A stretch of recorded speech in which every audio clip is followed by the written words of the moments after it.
Growing up, I had the worst teeth. I had cavities in every single tooth. I was always at the dentist. The only thing good about the dentist is they would give you a lollipop. And I really wish I would have known what I know now back then, because it could have saved me a lot of problems with my teeth.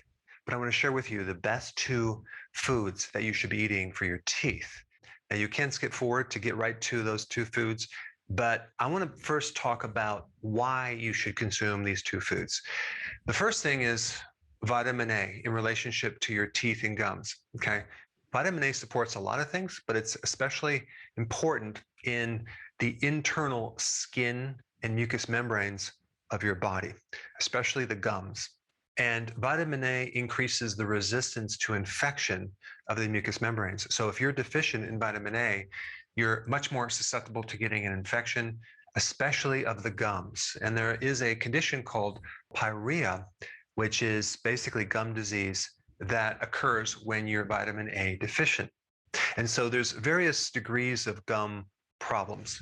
It starts out with inflammation of the gums called gingivitis, and then it can progress into something more serious called periodontitis, which involves more complications with the gums, redness, chronic halitosis, bad breath, infection, plaquing, things like that.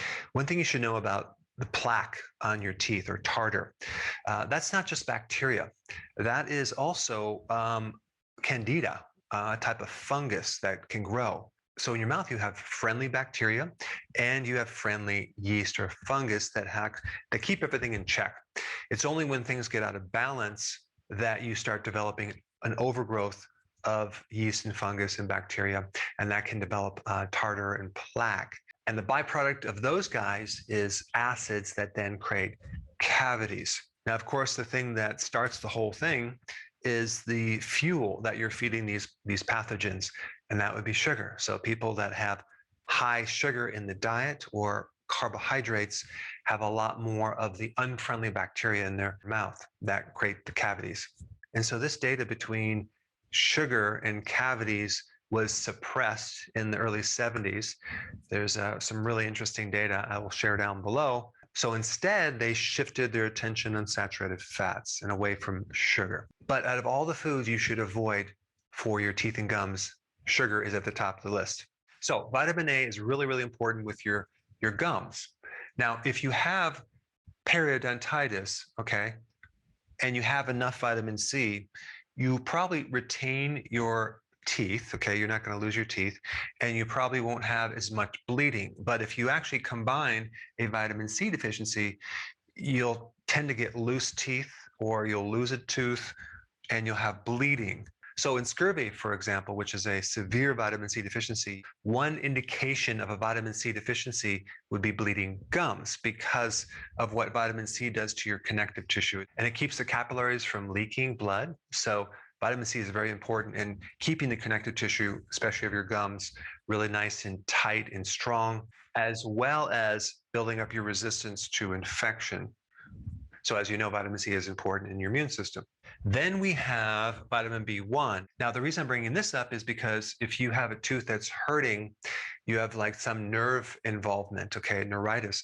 And vitamin B1 is the best remedy for any type of itis or inflammation of the nerve. So taking B1 can help a toothache. Now, of course, the underlying cause of that needs to be corrected, but at least can give you relief, as well as chewing on a clove, okay? Clove will help numb the tooth, okay? So you might want to try that as well. Now, then we have this thing called vitamin F. Now, what is vitamin F?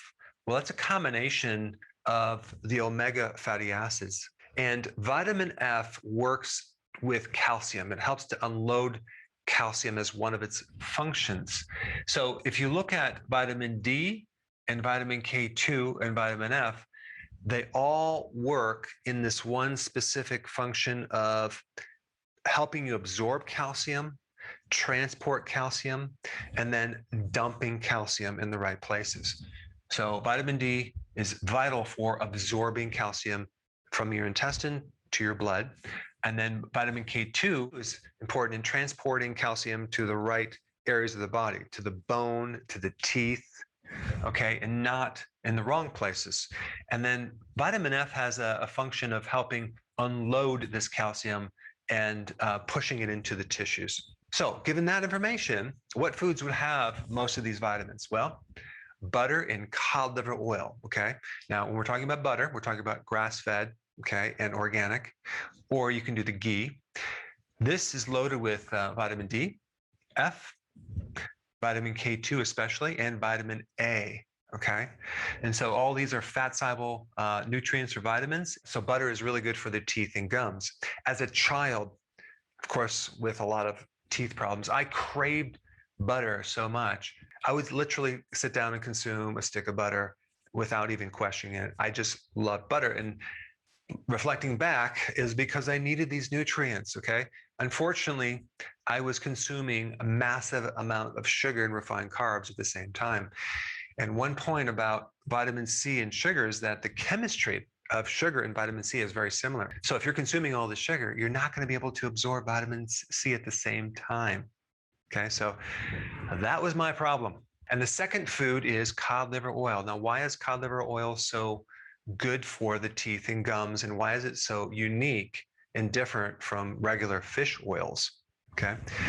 Well, cod liver oil not only has the omega-3 fatty acids that other fish oils have, but it also has vitamin D and vitamin A, whereas other fish oils usually don't have vitamin D and vitamin A. So it has these two extra things that are very, very good for you. It's very difficult to get vitamin D from your foods, but cod liver oil has a really good amount of it. So with cod liver oil, you get these fat soluble vitamins and this nutrient, which is, you can call it a vitamin, or you could just call it a essential fatty acid combination. Now, you could also do cod liver. You can buy this in a can. It's very fatty. It's actually quite delicious. I've recommended it. I will put a link down below. If you haven't tried it, you should try it.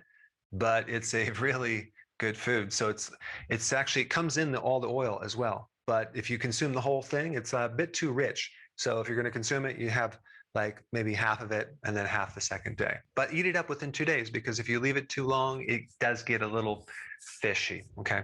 Eggs also have a lot of these fat soluble nutrients. And then greens. Okay. And I'm talking about leafy greens.